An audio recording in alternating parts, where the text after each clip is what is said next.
Assalamualaikum warahmatullahi wabarakatuh.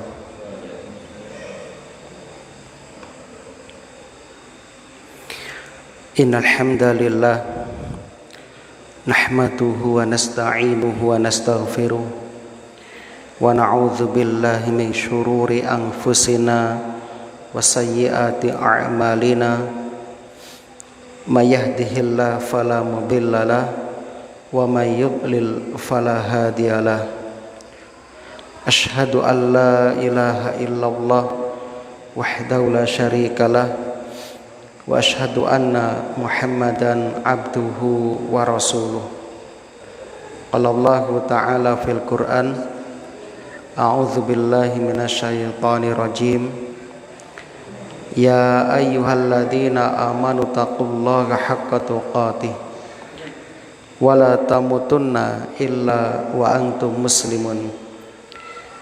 Wa qala ta'ala, ya ayyuhalladzina amanu taqullaha wa qulu qawlan sadida yuslih lakum a'malakum wa yaghfir lakum dzunubakum wa may yuti'illaha wa rasulahu faqad faza fawzan 'azima. Amma ba'du. Kaum muslimin dan muslimah, para bapak lan ibu rahimani wa rahimakumullah. Alhamdulillah alladzi bi ni'matihi tatimmus sholihat. Segala puji bagi Allah yang dengan nikmatnya kebaikan-kebaikan hamba dapat terlaksana. Kita bersyukur kepada Allah, di malam hari ini kembali kita dimudahkan untuk dapat menghadiri taman-taman surga di waktu yang terbaik, di tempat yang juga terbaik, di bulan Rajab, bulan haram, dan di salah satu rumah Allah yang penuh berkah. Mudah-mudahan kehadiran kita kelak menjadi saksi yang akan memberatkan timbangan amal soleh kita. Amin ya rabbal alamin. Salawat dan salam mudah-mudahan senantiasa tercurah limpahkan kepada Nabi kita Muhammad sallallahu alaihi wasallam, kepada keluarga dan juga para sahabatnya radhiyallahu anhum ajmain.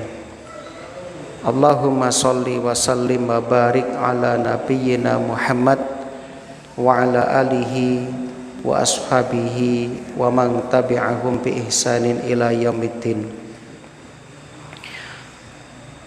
Sebelum kita melanjutkan membacakan ayat terakhir dari surah At-Taghabun, lalu kita lanjutkan memasuki surah At-Talaq, kami ingin mengingatkan sedikit kiat atau cara agar kita mampu konsisten beribadah walau banyak kesibukan.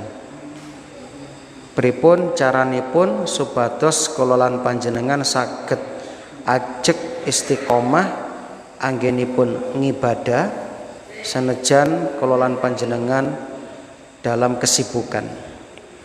Yang pertama, jaga niat dalam setiap aktivitas dunia agar bernilai ibadah. Sejak awal jenengan keluar rumah untuk mencari nafkah, niatnya supaya diluruskan.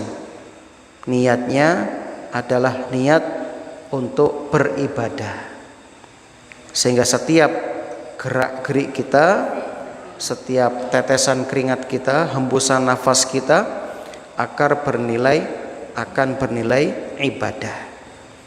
Yang kedua, jaga sholat tepat pada waktunya walaupun di sela-sela kesibukan. Kita komitmen mulai sekarang, sesibuk apapun kita bertekad untuk menjaga sholat tepat pada waktunya. Yang ketiga, sempatkan membaca zikir pagi dan petang, juga sempatkan membaca Al-Quran. Alhamdulillah, kalau di kantor atau di sawah tidak bisa membawa Al-Quran, jenengan bisa membaca lewat handphone. Kalau nggak bawa handphone, jenengan saged mengulang-ulang hafalan ingkang jenengan hafal. Masalipun hafal 5 surat juz amma, itu diulang-ulang. Yang penting jangan lewatkan setiap hari membaca Al-Quran supaya hati kita bersih. Yang keempat, jaga teman soleh yang mengingatkan kita kepada Allah. Upayakan kita mencari teman yang soleh, teman yang selalu mengajak kepada akhirat. Yang kelima, kurangi kesibukan yang sia-sia, yang tidak berpahala. Yang keenam, berdoa setiap hari agar diberi taufik untuk istiqomah.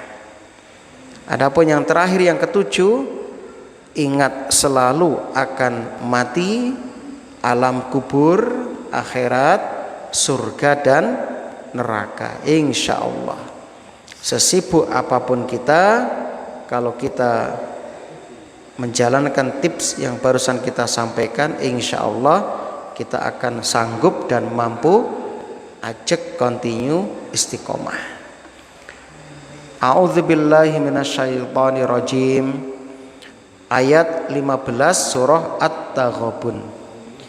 Innama amwalukum wa auladukum fitnah wallahu indahu ajrun azim. Innama amwalukum wa auladukum fitnah.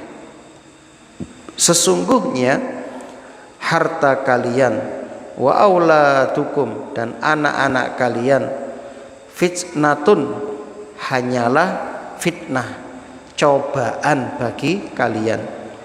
Wallahu, dan di sisi Allah, indahu ajrun azim, terdapat pahala yang besar.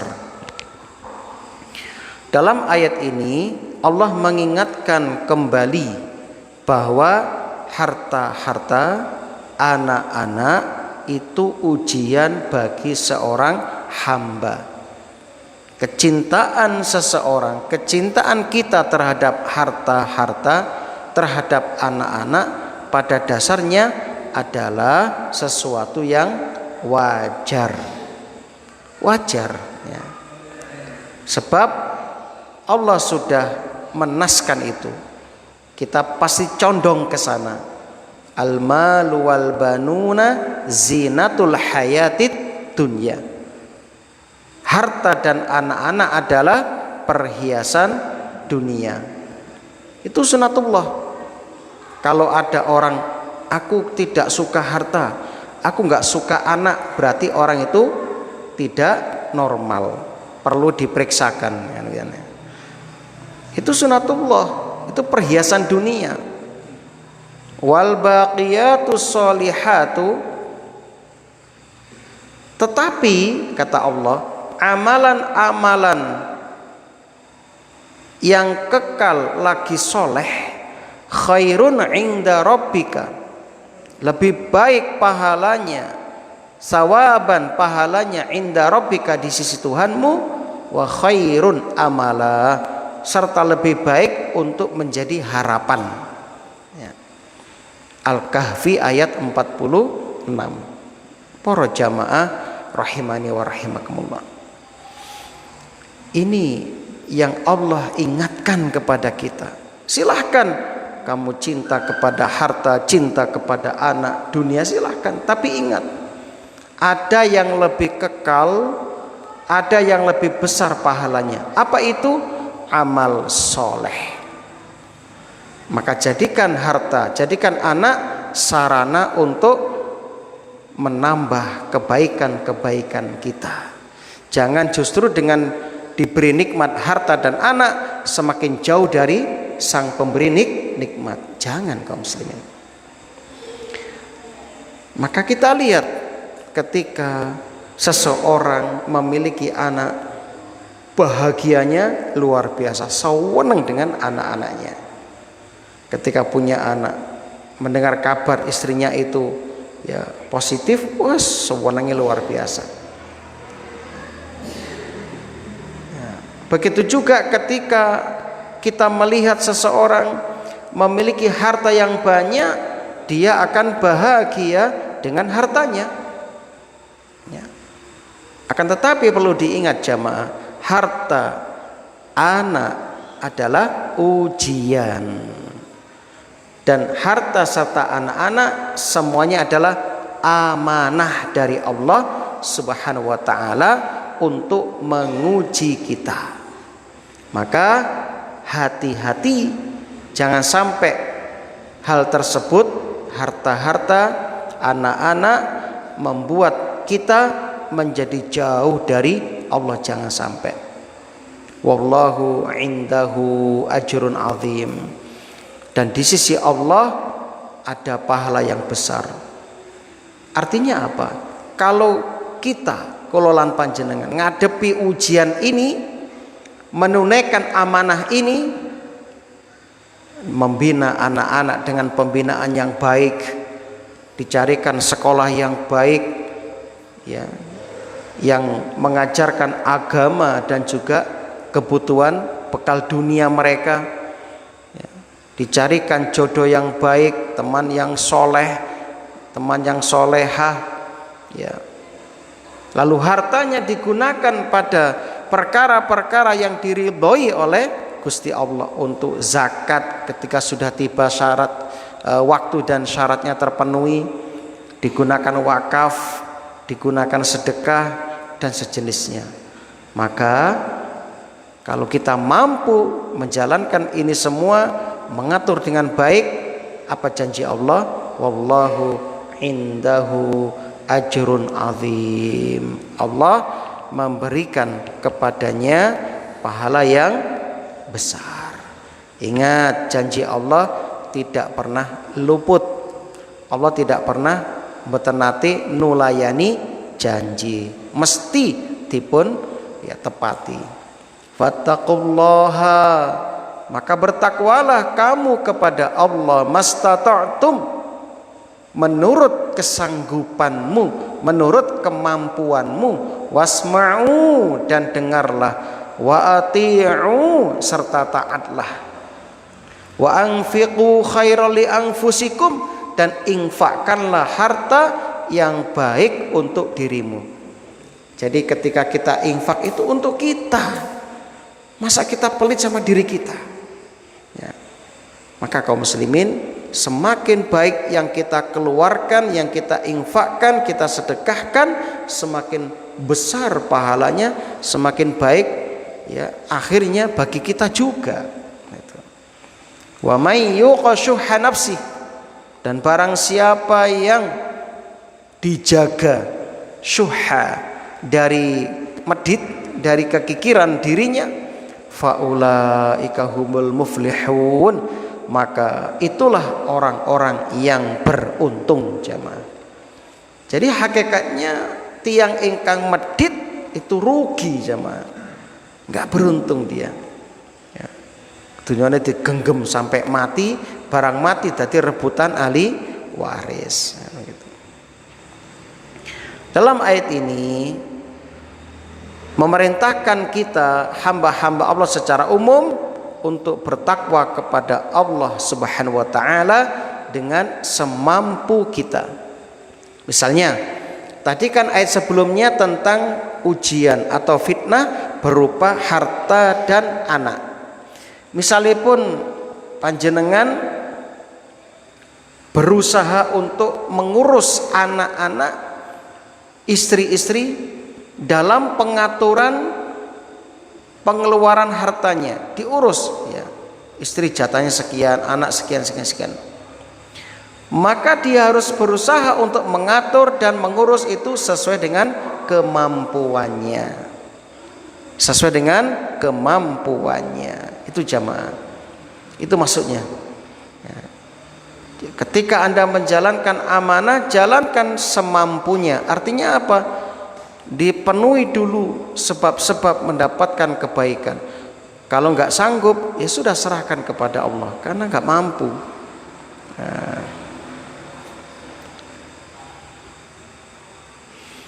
bukan berarti ketika Allah Subhanahu wa taala memerintahkan seorang hamba untuk bertakwa kepada Allah, maka dia harus menjadikan anak-anak mereka soleh semua, baik semua, bertakwa semua.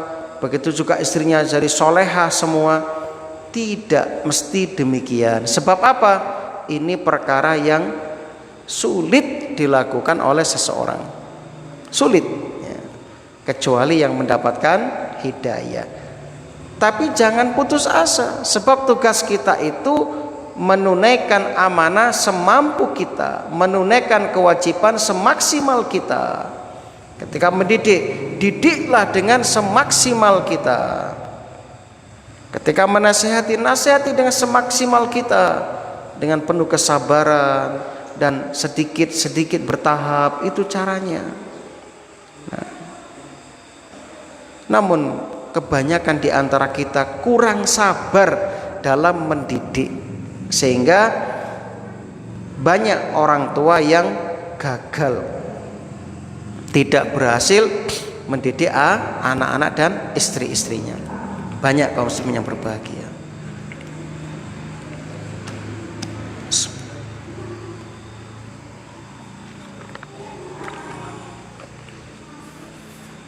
Terkadang ada orang tua itu yang sabar menghadapi anak tetangga, menghadapi ya, murid-muridnya, tapi di rumah tidak sabar menghadapi anak dan istrinya. Ada kayak gitu? Ada.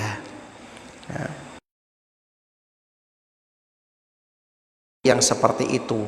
Kalau di luar, masya Allah, penyayang, sabar ya. Tapi pas di rumah, kewereng koyok macan. Wah, ini bojone rawani nyopo. Nah, itu kaum muslimin yang berbahagia. Ini kurang sabar ya nam. Maka sabar itu kunci kesuksesan seorang hamba. Wa ati'u, taatlah kalian. Yakni wajib taat dengan berbagai macam ketaatan ya, semua yang diperintahkan sami'na wa ata'na wa anfiqu, dan berinfaklah kalian. Allah tidak menyebutkan infak secara khusus dari sekian banyak ketaatan, kecuali menunjukkan bahwa infak itu salah satu jenis ketaatan yang luar biasa. Kan wa'ati kan umum, wa'ati dan ta'ala kalian. Nah, itu kan umum sifatnya. Semua bentuk ketaatan.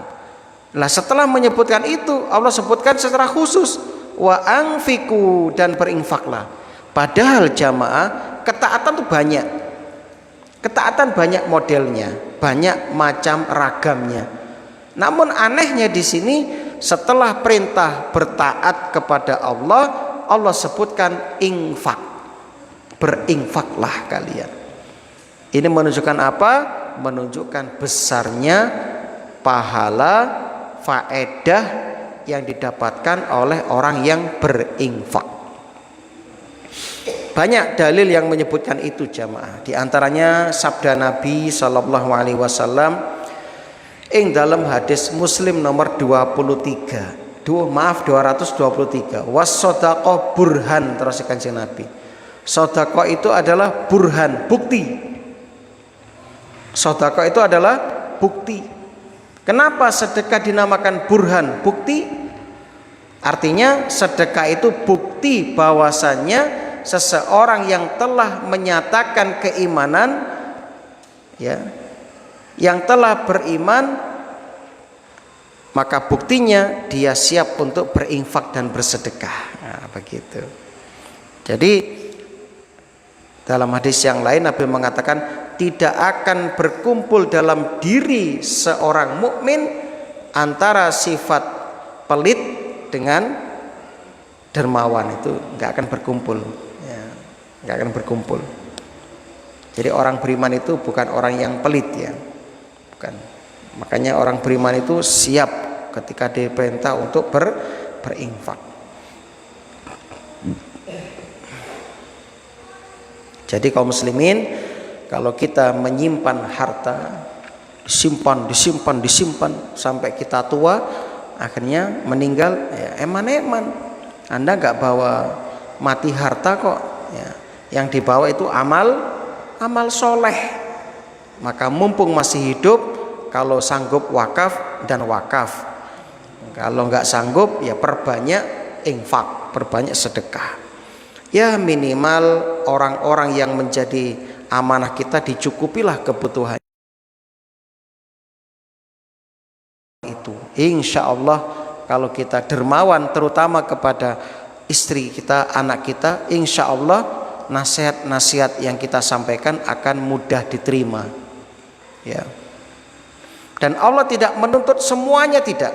Allah hanya menuntut sebagian dari harta yang Allah berikan kepada kalian. Sebab ini khairal li anfusikum, lebih baik untuk diri kalian. Artinya apa? Kalian infakkan apa yang kalian infakkan bukan untuk Allah, bukan. Sedekah kita, infak kita, wakaf kita bukan untuk Allah. Allah nggak butuh itu.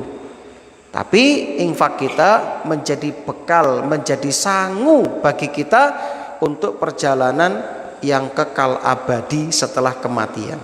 Nah, itu kaum muslimin yang berbahagia. Jadi itu, ya. Nah, wa may yuqashuha nafsi faulaika humul muflihun. Dan barang siapa dijaga dirinya dari kekikiran, mereka itulah orang-orang yang beruntung.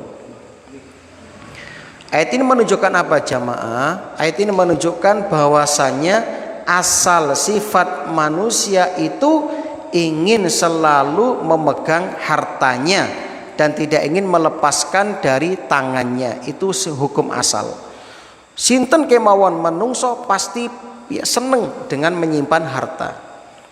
Anda seneng nggak Pak kalau pas ngecek saldo tiba-tiba ada tulisan saldo Anda ya bertambah sekian juta, seneng nggak Pak?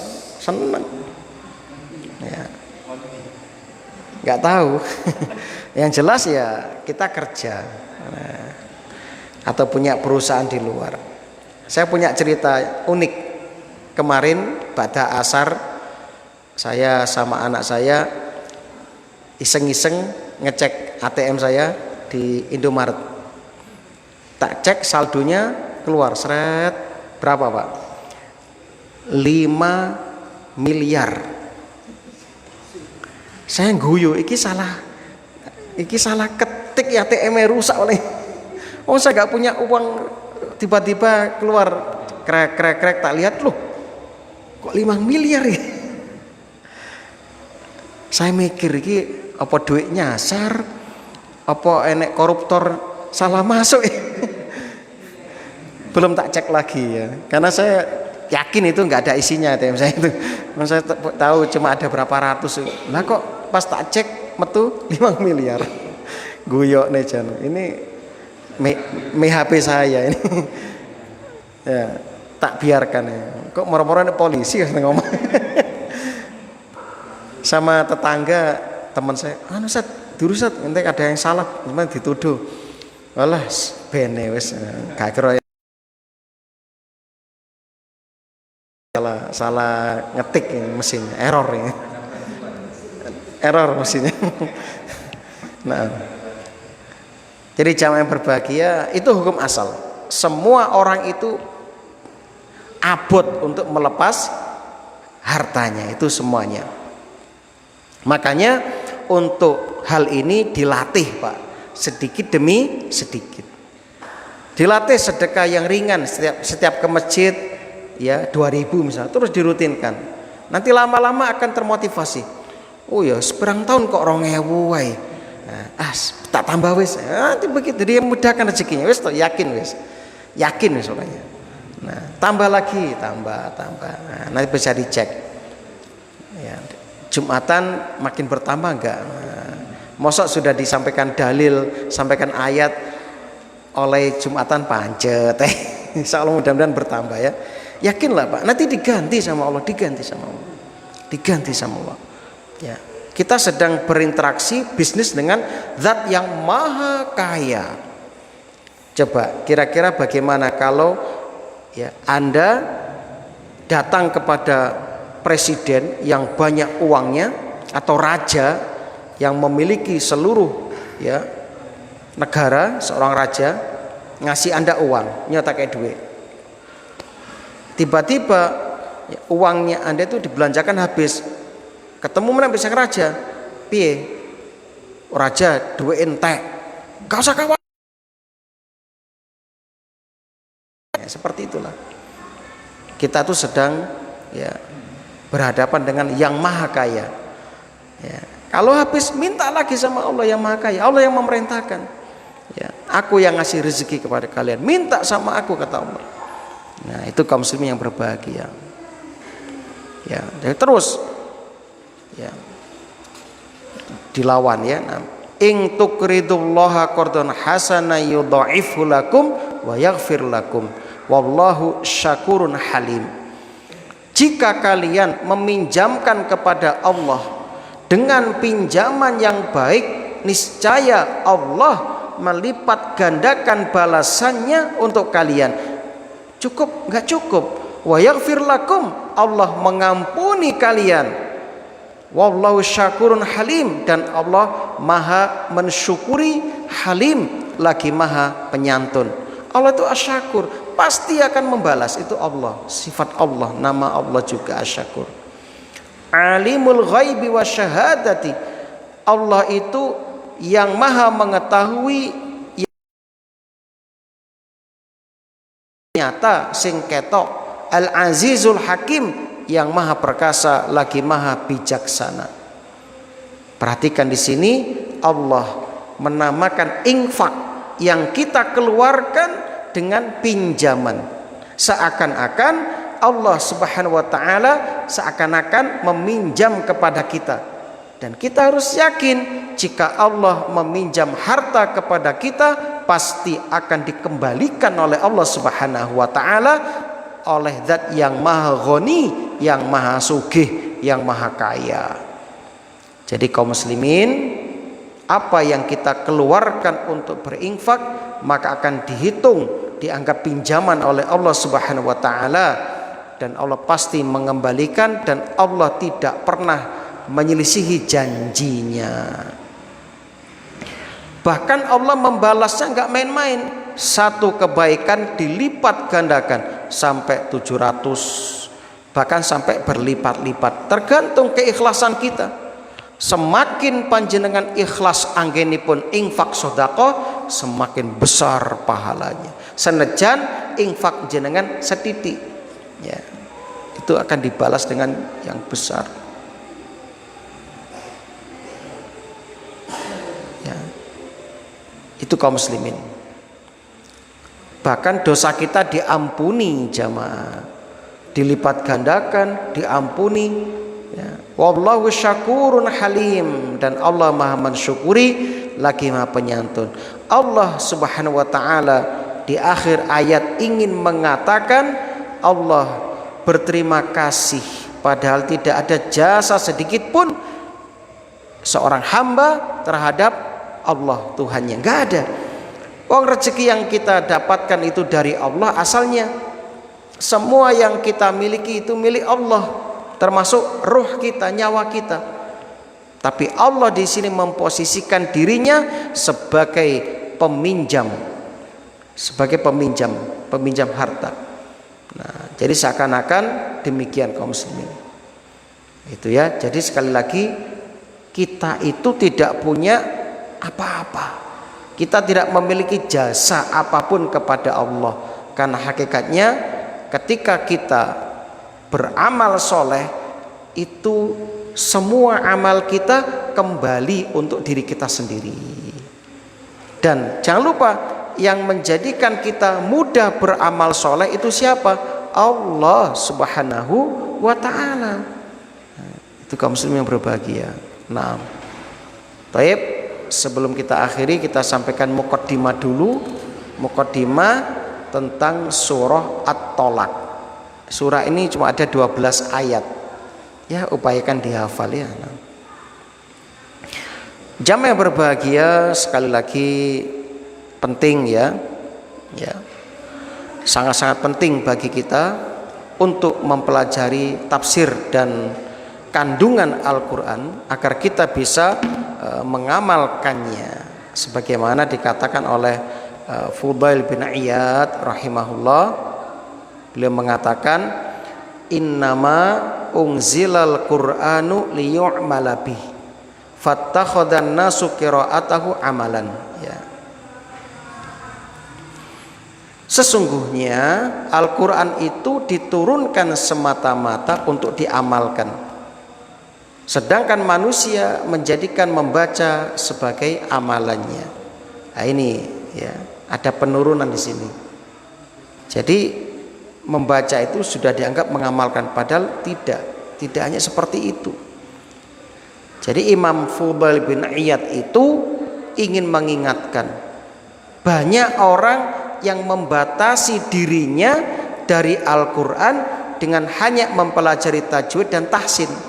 Padahal mempelajari tajwid dan tahsin bukan sebuah tujuan, melainkan sebuah tahapan untuk bisa membaca dengan baik, yang kemudian bisa mempelajari tafsirnya agar bisa mengamalkannya. Sebab tidak mungkin kita bisa mengamalkan Al-Quran dengan baik kecuali dengan kita mempelajari kandungan dan maknanya, tafsirannya. Nah, itu jamaah.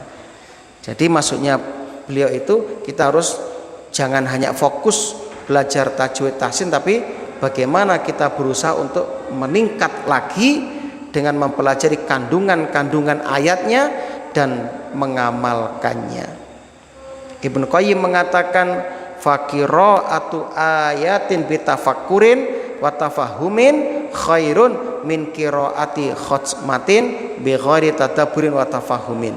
Membaca satu ayat Al-Quran dengan tafakkur, memikirkan, wa tafahum dengan memahaminya, lebih baik daripada membaca Al-Quran dengan khatam namun tanpa disertai tadabbur dan memahaminya.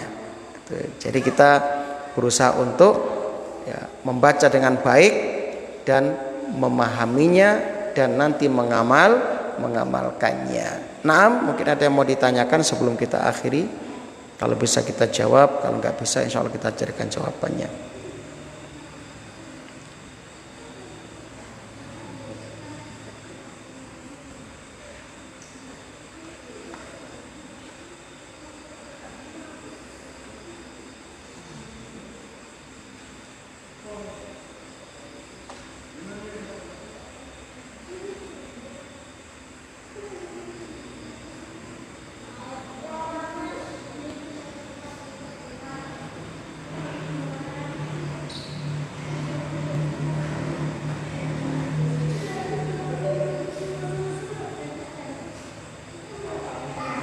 Ya ada, semoga bermanfaat. Subhanakallahumma wa bihamdika asyhadu an la ilaha illa anta astaghfiruka wa atubu ilaik. Assalamualaikum warahmatullahi wabarakatuh.